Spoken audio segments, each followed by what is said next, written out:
വ്യക്തിപരമായി എന്നെ സംബന്ധിച്ചിടത്തോളം ഞാൻ ഈ ചുമതല ഏൽക്കുന്നതിന് മുമ്പ് തന്നെ സോഷ്യൽ മീഡിയ ഉപയോഗിക്കുന്ന ആളാണ്. 2009 മുതൽ എന്ന് ഓർക്കൂട്ടാണ്.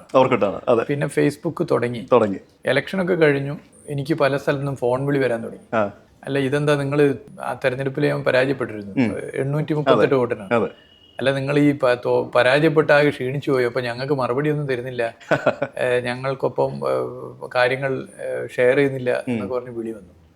അപ്പോഴാണ് ഞാൻ പിന്നെ ഫേസ്ബുക്ക് രണ്ടാമതും തുറന്നു നോക്കിയപ്പോൾ 100 കണക്കിന് മെസ്സേജാണ് ഓർക്കൂട്ടിലും. പിന്നെ അതിന് റിപ്ലൈ ചെയ്തു. പിന്നെ അന്ന് മുതൽ ഇതിൻ്റെ ഭാഗമായി. അപ്പോൾ ആക്റ്റീവായി സോഷ്യൽ മീഡിയ ഉപയോഗിക്കാൻ തുടങ്ങിയതിന് ശേഷം ഒരു 12 കൊല്ലത്തിന് ശേഷമാണ് മന്ത്രി എന്ന ചുമതല വഹിക്കുന്നത്.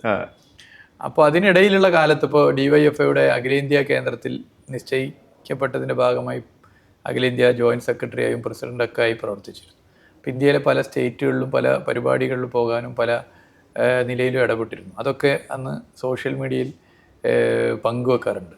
എൻ്റെ രാഷ്ട്രീയ പ്രസ്ഥാനമൊക്കെ തന്നെ സോഷ്യൽ മീഡിയ നന്നായി ഉപയോഗിക്കണം എന്നാണ് ഞങ്ങളോട് ചുമതലപ്പെടുത്തിയിട്ടുള്ളത്. അതിൻ്റെ ഭാഗമായിട്ടാണ് സോഷ്യൽ മീഡിയ ഉപയോഗിക്കുന്നത്.